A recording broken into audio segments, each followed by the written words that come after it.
श्रद्धावान् अनसूयः च शृणुयात् अपि यः नरः सः अपि मुक्ताः शुभान् लोकान् प्राप्नुयात् पुण्यकर्म नाम. आणि जो मनुष्य श्रद्धेने व द्वेष न करता श्रवण करतो तो सर्व पापातून मुक्त होतो आणि पुण्यवान लोक जेथे वास करतात त्या शुभ लोकांची तो प्राप्ती करतो. तात्पर्य: या अध्यायाच्या 67व्या श्लोकात भगवंतांनी त्यांचा द्वेष करणाऱ्या लोकांना गीता सांगण्यापासून स्पष्टपणे प्रतिबंध केला आहे. दुसऱ्या शब्दात सांगावयाचे तर भगवद्गीता ही केवळ भक्तांसाठीच आहे, परंतु काही वेळा असे घडते की भगवद्भक्त हा सामूहिकरित्या प्रवचन देत असेल आणि त्या ठिकाणी उपस्थित प्रत्येक व्यक्ती हा भक्तच असेल अशी अपेक्षा नसते. असे लोक सामूहिक प्रवचन भरवितातच का? तर या ठिकाणी सांगण्यात आले आहे की जरी प्रत्येक मनुष्य हा भक्त नसला तरी श्रीकृष्णांचा द्वेष न करणारेही अनेक लोक आहेत. श्रीकृष्ण हे भगवान आहेत यावर त्यांची श्रद्धाही असते. अशा लोकांनी जर प्रमाणित भगवत भक्तांकडून श्रवण केले तर परिणामतः ते सर्व पापांपासून तात्काळ मुक्त होतात आणि त्यानंतर पुण्यवान व्यक्ती वास करीत असलेल्या ग्रहलोकांची प्राप्ती करतात. म्हणून भगवद्गीतेचे केवळ श्रवण केल्याने जो मनुष्य शुद्ध होण्याचा प्रयत्न करीत नाही त्यालाही पुण्यकर्माचे फळ प्राप्त होते. अशा प्रकारे भगवंतांचा विशुद्ध भक्त हा प्रत्येकाला सर्व पापातून मुक्त होण्याची आणि भगवद्भक्त होण्याची संधी उपलब्ध करून देतो. सामान्यतः जे लोक पापमुक्त आहेत व जे सदाचारी आहेत ते सहजपणे कृष्णभावनेचा स्वीकार करतात. या श्लोकातील पुण्यकर्माणाम हा शब्द अत्यंत महत्त्वपूर्ण आहे. या शब्दावरून वेदांमध्ये सांगितलेल्या अश्वमेध यज्ञासारख्या महान यज्ञकर्माचा बोध होतो. जे भक्तिपरायण पुण्यवान जन आहेत परंतु शुद्ध झालेले नाहीत त्यांना ध्रुव महाराज निवास करीत असलेल्या ध्रुव लोकांची प्राप्ती होते. ध्रुव महाराज हे महान भगवत भक्त आहेत आणि त्यांचा स्वतःचा विशेष असा ध्रुव नामक लोक आहे. कच्चित एतत् श्रुतं पार्थ त्वया एक अग्रेण चेतसा कच्चित अज्ञानसमूहः प्रणष्टः ते धनंजय. हे पार्थ, हे धनंजय, तू हे एकाग्र चित्ताने श्रवण केलेस का आणि तुझा मोह आणि अज्ञान आता नष्ट झाले का? तात्पर्य: भगवंत हे अर्जुनाचे आध्यात्मिक गुरु या रूपामध्ये त्याला उपदेश करीत होते. म्हणून अर्जुनाने संपूर्ण भगवद्गीता यथार्थ रूपामध्ये जाणून घेतली की नाही याविषयी त्याला विचारणे हे भगवंताचे कर्तव्यच होते. आणि जर अर्जुनाला भगवद्गीता समजली नसेल तर भगवंत कोणत्याही मुद्द्याचे अथवा संपूर्ण भगवद्गीतेचे आवश्यकता असल्यास पुन्हा विवेचन करण्यास तयार होते. या वास्तविकपणे जो कोणी श्रीकृष्णासारख्या प्रामाणिक आध्यात्मिक गुरुद्वारे अथवा त्यांच्या प्रतिनिधीद्वारे भगवद्गीता श्रवण करतो त्याला आपल्यामधील सर्व अज्ञान नष्ट झाल्याचे कळून येईल. भगवद्गीता हे काही एखाद्या कवीने अथवा कादंबरीकाराने लिहिलेले साधारण पुस्तक नाही. स्वतः पुरुषोत्तम श्री भगवंतांनी भगवद्गीता सांगितली आहे. भगवान श्रीकृष्णांद्वारे अथवा त्यांच्या अधिकृत आध्यात्मिक प्रतिनिधीद्वारे भगवद्गीतेचा उपदेश ऐकण्या इतपत भाग्यवान असलेला मनुष्य निश्चितपणे अंधकाररूपी अज्ञानातून मुक्त होतो आणि त्याला मोक्षप्राप्ती होते. अर्जुन उवाच नष्टः मोहा स्मृतिः लब्धा तत्त्वप्रसादात् मया अच्युत स्थितः अस्मि गतसंदेहा करिष्ये वचनं तव. अर्जुन म्हणाला, हे कृष्ण, हे अच्युत, माझा मोह आता नष्ट झाला आहे. तुमच्या कृपेने मला माझी स्मृती पुन्हा प्राप्त झाली आहे. मी आता दृढ आणि संशयमुक्त झालो आहे आणि तुमच्या आज्ञेनुसार मी कर्म करण्यास तयार आहे. तात्पर्य: अर्जुनाने दर्शविल्याप्रमाणे जीवांची स्वरूप स्थिती म्हणजे भगवंताच्या आज्ञेनुसार कर्म करणे होय. त्याने आत्मसंयमन करावयाचे असते. श्री चैतन्य महाप्रभू सांगतात की भगवंतांचा नित्यसेवक ही जीवांची वास्तविक रूपस्थिती आहे. या तत्वाची विस्मृती झाल्यामुळे जीव भौतिक प्रकृतीद्वारे बद्ध होतो आणि परमेश्वराची सेवा केल्याने तो परमेश्वराचा मुक्त सेवक होतो. सेवक असणे ही जीवांची वैधानिक स्थिती आहे. जीवाला एकतर मायेची सेवा करावी लागते किंवा परमेश्वराची सेवा करावी लागते. तो जर परमेश्वराची सेवा करीत असेल तर तो आपल्या स्वाभाविक स्थितीत असतो आणि जर त्याने मायेची सेवा करण्याचे ठरविले तर तो निश्चितच बद्ध होतो. मोहवश होऊन जीव या भौतिक प्रकृतीमध्ये सेवा करीत असतो. आपल्यालाच काम आणि वासना यांनी तो बद्ध झालेला असतो. तरीही तो स्वतःला जगताचा स्वामी मानतो. यालाच माया असे म्हटले जाते. जेव्हा मनुष्य मुक्त होतो तेव्हा त्याचा मोह नष्ट होतो आणि परमेश्वराच्या आदेशानुसार कर्म करण्यासाठी तो स्वेच्छेने परमेश्वराला शरण जातो. जीवाला अडकविण्यासाठी मायेने टाकलेले शेवटचे जाळे म्हणजे जीवाने स्वतःला परमेश्वर मानणे होय. जीवाला वाटते की आपण बद्धात्मा नसून परमेश्वरच आहोत. तो निर्बुद्ध असल्यामुळे विचारही करीत नाही की मी जर परमेश्वर असतो तर संशयग्रस्त कसा झालो असतो. तो या संदर्भात मुळीच विचार करीत नाही. याप्रमाणे माया असा अखेरचा पाश टाकते. वस्तुतः श्रीकृष्णांना जाणणे आणि त्यांच्या आज्ञेनुसार कार्य करण्यास तयार होणे म्हणजेच मायेतून मुक्त होणे होय. या श्लोकातील मोह हा शब्द अत्यंत महत्त्वपूर्ण आहे. मोह हा शब्द ज्ञानाच्या विरोधी शब्द आहे. सर्व जीव भगवंतांचे नित्य सेवक आहेत हे जाणणे म्हणजेच वास्तविक ज्ञान होय. परंतु स्वतःला सेवक समजण्याऐवजी तो आपण सेवक नसून भौतिक प्रकृतीचा स्वामी आहोत असे मानतो, कारण त्याला भौतिक प्रकृतीवर प्रभुत्व गाजविण्याची इच्छा असते. हाच त्याचा संमोह होय. या मोहाला भगवंताच्या अथवा शुद्ध भक्ताच्या कृपेने नष्ट करता येते. जेव्हा असा मोह नष्ट झाल्यावर तो कृष्णभावना भावित कर्म करण्याचे मान्य करतो. कृष्णभावना म्हणजे श्रीकृष्णांच्या आज्ञेनुसार कर्म करणे होय. बहिरंगा शक्तीने मोहित झाल्यामुळे जीव जाणत नाही की भगवंत हे पूर्ण ज्ञानमय आणि वास्तविक प्रभू आहेत. आपल्या इच्छेनुसार ते भक्ताला काहीही प्रदान करू शकतात, सर्वांचेच मित्र असतात आणि भक्तांविषयी त्यांना विशेष प्रेम असते. ते या भौतिक प्रकृतीचे आणि सर्व जीवांचे नियंत्रक आहेत. तेच अव्ययी काळाचेही नियंत्रक आहेत. ते सर्व ऐश्वर्यांनी व सर्व शक्तींनी परिपूर्ण आहेत. भगवंत आपल्या भक्ताच्या पूर्णपणे अधीन होऊ शकतात. जो मनुष्य त्यांना जाणत नाही तो निश्चितच मायेच्या अधीन असतो आणि असा मनुष्य भक्त न होता मायेचा सेवक बनतो.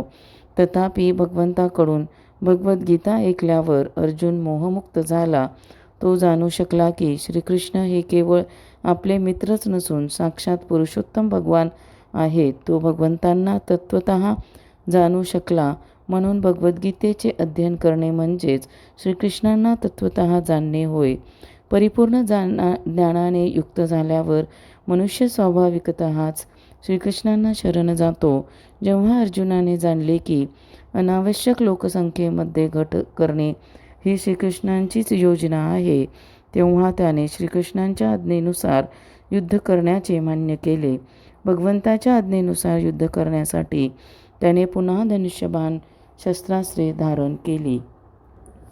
संजय उवाच इति अहं वासुदेवस्य पार्थस्य च महात्मनः संवादम् इमम् अश्रोषम् अद्भुतं रोमहर्षणं. संजय म्हणाला, याप्रमाणे श्रीकृष्ण आणि अर्जुन या दोन महात्म्यांचा संवाद मी ऐकला. हा संवाद अत्यंत अद्भुत आणि रोमांचकारी आहे. तात्पर्य: भगवद्गीतेच्या प्रारंभी धृतराष्ट्राने संजयाला विचारले होते की कुरुक्षेत्राच्या भूमीवर काय घडले. संजयाचे गुरु व्यासदेव यांच्या कृपेने साऱ्या घटना संजयाच्या हृदयामध्ये स्फुरत होत्या. याप्रमाणे त्याने युद्धभूमीचा सारांश वर्णित केला. त्या ठिकाणी घडलेला संवाद हा अत्यंत अद्भुत होता, कारण दोन महात्म्यांमधील असा महत्त्वपूर्ण संवाद कधी घडला नव्हता आणि कधी घडणारही नव्हता. हा संवाद अद्भुत असण्याचे आणखी एक कारण म्हणजे भगवंत आपल्या शक्तीविषयी आणि स्वतःविषयी जीवांचे प्रतिनिधित्व करणाऱ्या महान भगवत भक्त अर्जुनाला सांगत होते. श्रीकृष्णांना जाणण्यासाठी जर आपण अर्जुनाच्या चरणचिन्हाचे अनुसरण केले तर आपले जीवन सुखी आणि शांतिमय होईल. संजयाला हे कळून चुकले आणि जसजसे तो हे जाणू लागला तसतसे त्याने धृतराष्ट्राला हा संवाद कथन केला. आता निष्कर्ष काढण्यात आला आहे की जेथे जेथे श्रीकृष्ण आणि अर्जुन आहेत तेथे तेथे विजय आहे. व्यासप्रसादात श्रुतवान एतत् गुह्यम अहम परम योगम योग ईश्वरात कृष्णात साक्षात कथयतः स्वयं. व्यासदेवांच्या कृपेने हे परमगुह्य ज्ञान योगेश्वर श्रीकृष्ण अर्जुनाला सांगत असता साक्षात त्यांच्याकडून मी ऐकले आहे. तात्पर्य: व्यासदेव हे संजयाचे आध्यात्मिक गुरु होते आणि संजय मान्य करतो की व्यासकृपेद्वारेच तो भगवंतांना जाणू शकला. याचाच अर्थ असा आहे की मनुष्याने भगवान श्रीकृष्णांना प्रत्यक्ष न जाणता आध्यात्मिक गुरूंच्या माध्यमाद्वारे जाणले पाहिजे. आध्यात्मिक गुरु हा पारदर्शक माध्यमाप्रमाणे आहे आणि या माध्यमाद्वारे भगवंताची प्रत्यक्ष अनुभूती होते. हेच गुरुशिष्य परंपरेचे रहस्य आहे. जेव्हा आध्यात्मिक गुरु हा अधिकृत असतो तेव्हा अर्जुनाप्रमाणेच मनुष्य भगवद्गीतेचे प्रत्यक्षपणे श्रवण करू शकतो. संपूर्ण भूतलावर अनेक योगी आहेत परंतु श्रीकृष्ण योगेश्वर आहेत. भगवंतांना शरण जाणे हा त्यांचा उपदेश भगवद्गीतेमध्ये स्पष्टपणे सांगितला आहे. जो कोणी श्रीकृष्णांना शरण जातो तो सर्वोत्तम योगी होय. या विधानाची पुष्टी 6व्या अध्यायाच्या शेवटच्या श्लोकामध्ये करण्यात आली आहे. योगिनाम अपि सर्वेषां नारद मुनी हे श्रीकृष्णांचे प्रत्यक्ष शिष्य आणि व्यासदेवांचे गुरु आहेत. म्हणून अर्जुनाप्रमाणे व्यासदेवही तितकेच प्रमाणित आहेत. संजय हा व्यासदेवांचा प्रत्यक्ष शिष्य आहे. यास्तव व्यासदेवांच्या कृपेमुळे संजयाच्या इंद्रियांचे शुद्धीकरण झाले आणि तो श्रीकृष्णांना प्रत्यक्ष पाहू आणि ऐकू शकला. जो साक्षात श्रीकृष्णांकडून श्रवण करतो तो हे गुह्य ज्ञान जाणू शकतो. जर मनुष्य अशा गुरुशिष्य परंपरेमध्ये नसेल तर तो श्रीकृष्णांद्वारे श्रवण करू शकत नाही. त्यामुळे निदान भगवद्गीता समजण्याच्या बाबतीत तरी अशा मनुष्याचे ज्ञान नेहमीच अपूर्ण राहते. भगवद्गीतेमध्ये कर्मयोग, ज्ञानयोग आणि भक्तियोग या सर्व प्रकारच्या योगपद्धतीचे वर्णन करण्यात आले आहे. श्रीकृष्ण हे या सर्व प्रकारच्या योगपद्धतीचे स्वामी आहेत. तथापि ते जाणले पाहिजे की ज्याप्रमाणे श्रीकृष्णांना प्रत्यक्षपणे जाणण्या इतपत अर्जुन भाग्यवान होता त्याप्रमाणे व्यासदेवांच्या कृपेमुळे संजयही श्रीकृष्णांकडून प्रत्यक्षपणे श्रवण करू शकला. वस्तुतः श्रीकृष्णांपासून साक्षात श्रवण करणे आणि व्यासदेवांसारख्या प्रामाणिक आध्यात्मिक गुरूच्या माध्यमातून श्रीकृष्णांना ऐकणे यात मुळीच भेद नाही. आध्यात्मिक गुरु हा व्यासदेवांचाही प्रतिनिधी असतो. म्हणून वैदिक पद्धतीप्रमाणे आध्यात्मिक गुरूच्या जन्मतिथीला त्यांचे शिष्य व्यासपूजा नामक उत्सव साजरा करतात. राजन संस्मृत्य संवादम इमं अद्भुतं केशव अर्जुनयोः पुण्यम हरिष्यामि च मुहुर्मुहुः. हे राजन, श्रीकृष्ण आणि अर्जुन यांच्या या अद्भुत आणि पवित्र संवादांचे वारंवार स्मरण होऊन मला प्रतिक्षण पुन्हा पुन्हा हर्ष होत आहे. तात्पर्य: भगवद्गीतेचे ज्ञान इतके दिव्य आहे की जो कोणी अर्जुन आणि श्रीकृष्ण यांचा संवाद जाणतो तो पुण्यवान होतो आणि या संवादाचे त्याला कधीच विस्मरण होत नाही. हीच आध्यात्मिक जीवनाची दिव्य स्थिती आहे. दुसऱ्या शब्दात सांगावयाचे तर जो मनुष्य योग्य मार्गाने अर्थात प्रत्यक्ष श्रीकृष्णांकडून श्रवण करतो त्याला परिपूर्ण कृष्णभावनेची प्राप्ती होते. कृष्णभावनेच्या प्रभावामुळे मनुष्य अधिकाधिक प्रबुद्ध होत जातो आणि केवळ अल्प काळासाठीच नव्हे तर क्षणोक्षणी तो हर्षमय जीवनाचा आनंद घेतो. तत च संस्मृत्य रूपम अति अद्भुतं हरेः विस्मय मे महान् राजन् हृष्यामि च पुनः पुनः. हे राजन, भगवान श्रीकृष्णांचे अद्भुत रूप स्मरण केल्याने मी अधिकाधिक विस्मयकारी होत आहे आणि मला पुन्हा पुन्हा हर्ष होत आहे. तात्पर्य असे दिसून येते की व्यासदेवांच्या कृपेने संजयालाही श्रीकृष्णांनी अर्जुनाला प्रकट केलेले विश्वरूप पाहता आले. अर्थात असे म्हटले जाते की भगवान श्रीकृष्णांनी पूर्वी कधीच असे रूप प्रकट केले नव्हते. हे रूप केवळ अर्जुनालाच प्रकट करण्यात आले होते. तरीही अर्जुनाला जेव्हा हे रूप दाखविण्यात येत होते तेव्हा काही महान भक्तही श्रीकृष्णांचे विश्वरूप पाहू शकले आणि त्या महान भक्तांपैकी व्यासदेव हे एक आहेत. ते एक महान भगवत भक्त आहेत आणि श्रीकृष्णांचे एक शक्तिशाली अवतार आहेत. व्यासदेवांनी हे आपला शिष्य संजय याला प्रकट केले. संजयाने श्रीकृष्णांच्या त्या अद्भुत रूपाचे स्मरण केले व त्यामुळे तो वारंवार हर्षित होत होता. यत्र योग ईश्वरः कृष्णः यत्र पार्थ धनुः धराः तत्र श्रीः विजयाः भूतिः ध्रुवाः नीतिः मती ममः. जेथे योगेश्वर कृष्ण आणि महान धनुर्धर अर्जुन आहेत तेथे निश्चितच ऐश्वर्य, विजय, असामान्य सामर्थ्य आणि नीती आहे, हे माझे मत आहे. तात्पर्य भगवद्गीतेचा प्रारंभ धृतराष्ट्राच्या विचारणेद्वारे झाला. भीष्म, द्रोण आणि कर्ण आदी महान योद्ध्यांच्या सहाय्यामुळे आपले पुत्र युद्धामध्ये विजयी होतील अशी त्याला आशा होती. आपल्या पक्षाचा विजय होणार अशी त्याला आशा होती. परंतु युद्धभूमीवरील परिस्थितीचे वर्णन केल्यानंतर संजय राजाला म्हणाला की तुम्ही विजयाची आशा करीत आहात, परंतु माझे मत आहे की ज्या ठिकाणी श्रीकृष्ण आणि अर्जुन उपस्थित आहेत तेथे सर्व मंगलच असते. त्याचे निश्चितच स्पष्ट केले की धृतराष्ट्र आपल्या पक्षाच्या विजयाची अपेक्षाच करू शकत नाही. अर्जुनाच्या पक्षाचा विजय हा निश्चित होता कारण श्रीकृष्ण त्या पक्षामध्ये उपस्थित होते. श्रीकृष्णाने अर्जुनाचे सारथ्य स्वीकारणे हे ऐश्वर्याचेच एक प्रतीक आहे. श्रीकृष्ण हे सर्व ऐश्वर्यांनी परिपूर्ण आहेत आणि वैराग्य हे त्यापैकीच एक आहे. अशा वैराग्याची अनेक उदाहरणे आहेत कारण श्रीकृष्ण वैराग्याचेही स्वामी आहेत. वास्तविकपणे युद्ध हे दुर्योधन आणि युधिष्ठिर यांच्यामध्ये होते. अर्जुन हा आपला थोरला बंधू युधिष्ठिर याच्या वतीने युद्ध करीत होता. श्रीकृष्ण आणि अर्जुन हे युधिष्ठिराच्या बाजूने असल्यामुळे युधिष्ठिराचा विजय निश्चित होता. जगावर कोण राज्य करणार याचा युद्धामुळे निर्णय होणार होता. जगाची सत्ता ही युधिष्ठिरांकडे जाईल अशी संजयाने भविष्यवाणी केली. या ठिकाणी असेही म्हटले आहे की युधिष्ठिरांनी युद्धामध्ये विजय प्राप्त केल्यावर राजाची अधिकाधिक भरभराट होईल कारण तो पुण्यवान आणि धर्मनिष्ठच होता. असे नव्हे तर तो दृढ सदाचारीही होता. त्याने आपल्या आयुष्यात कधीही असत्य भाषण केले नाही. अनेक अल्पबुद्धी लोकांना वाटते की भगवद्गीता म्हणजे युद्धभूमीवर घडलेली दोन मित्रांमधील केवळ एक चर्चा आहे.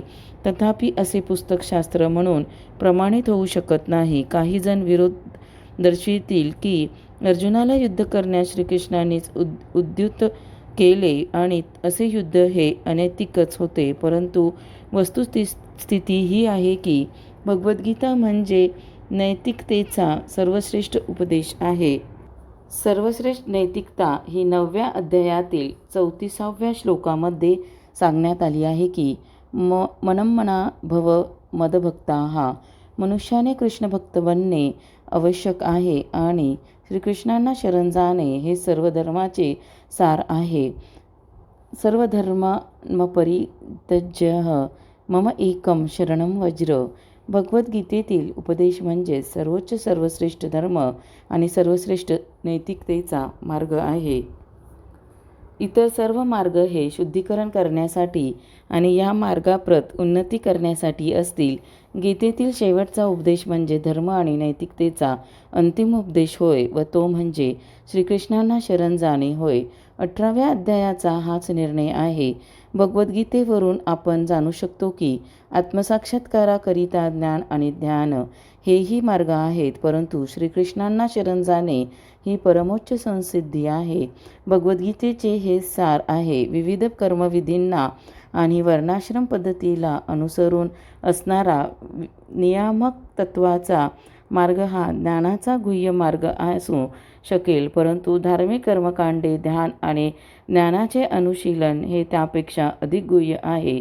परिपूर्ण कृष्ण भावनामय भक्तीद्वारे श्रीकृष्णांना शरण जाणे हे परमगुह्य ज्ञान आहे. हेच 18व्या अध्यायाचे सार आहे. भगवद्गीतेचे आणखी एक वैशिष्ट्य म्हणजे भगवान श्रीकृष्णांचे गीतेमध्ये परमसत्य म्हणून प्रतिपादन केले आहे. परमसत्याची अनुभूती ही निर्विशेष ब्रह्म, अंतर्यामी परमात्मा आणि पुरुषोत्तम भगवान श्रीकृष्ण या 3 रूपांमध्ये होते. परमसत्याचे परिपूर्ण ज्ञान म्हणजे श्रीकृष्णांचे परिपूर्ण ज्ञान होय. मनुष्याने जर श्रीकृष्णाचे ज्ञान प्राप्त केले तर त्याच्यासाठी ज्ञानाचे इतर सर्व विभाग हे आंशिक ज्ञानाप्रमाणेच आहेत. श्रीकृष्ण हे दिव्य आहेत कारण ते सदैव आपल्या अंतरंगा शक्तीमध्ये स्थित असतात. जीव हे त्यांच्या शक्तीपासून प्रकट होतात आणि त्यांचे वर्गीकरण नित्यबद्ध आणि नित्यमुक्त या 2 वर्गामध्ये करण्यात येते. असे जीव असंख्य आहेत आणि ते श्रीकृष्णांचे अंश आहेत. भौतिक शक्ती ही 24 तत्वांमध्ये प्रकट होते. शाश्वत कालतत्वामुळे सृष्टी प्रकट होते आणि बहिरंगा शक्तीद्वारे हिची निर्मिती आणि प्रलय होतो. ही प्राकृतिक सृष्टी सतत प्रकट आणि अप्रकट होत असते. भगवद्गीतेमध्ये ईश्वर, प्रकृती, जीव, शाश्वत काल आणि कर्म या 5 मुख्य विषयांची चर्चा करण्यात आली आहे. ही सर्व तत्वे भगवान श्रीकृष्णांच्या अधीन आहेत. परमसत्याच्या सर्व संकल्पना निर्विशेष ब्रह्म, अंतर्यामी परमात्मा आणि इतर कोणतीही दिव्यत्वाची संकल्पना ही भगवंताच्या ज्ञानामध्ये अंतर्भूत होते. वर करणी जरी भगवान, जीव, भौतिक, प्रकृती आणि काल हे भिन्न प्रतीत होत असले तरी यांपैकी कोणतेही तत्व परमसत्यापासून अलग नाही, परंतु परमसत्य हे सर्वांपासूनच सदैव भिन्न असते. अचिंत्य भेदाभेद तत्व हे श्रीचैतन्य महाप्रभूंचे तत्वज्ञान आहे. हे तत्वज्ञान म्हणजे परमसत्याचे परिपूर्ण ज्ञान होय. जीवात्मा आपल्या स्वरूपस्थितीत विशुद्ध असतो. तो परमात्म्याच्या एका अणुप्रमाणे असतो. अशा रीतीने भगवान श्रीकृष्णांची तुलना ही सूर्याशी तर जीवांची तुलना ही सूर्यप्रकाशाबरोबर करता येईल. जीव हे श्रीकृष्णाची तटस्थ शक्ती असल्यामुळे त्यांच्यामध्ये बहिरंगा शक्ती अथवा अंतरंगा शक्तीच्या संपर्कात येण्याची प्रवृत्ती असते. दुसऱ्या शब्दात सांगायचे तर जीव हे भगवंताच्या दोन्ही शक्तीच्या मध्ये स्थित आहेत आणि जीव हे पराप्रकृती स्वरूप असल्यामुळे त्यांना आंशिक स्वातंत्र्य असते. या स्वातंत्र्याचा सदुपयोग केल्याने तो प्रत्यक्ष श्रीकृष्णांच्या आदेशांच्या अंतर्गत वास करतो. याप्रमाणे तो अहदायी अंतरंगा शक्तीमध्ये आपली स्वरूपस्थिती प्राप्त करतो. याप्रमाणे भगवद्गीतेच्या मोक्षसंन्यास योग या 18व्या अध्यायातील भक्तिवेदांत भाष्य संपन्न. अशा प्रकारे भगवद्गीतेतील सर्व अध्याय संपन्न झाले.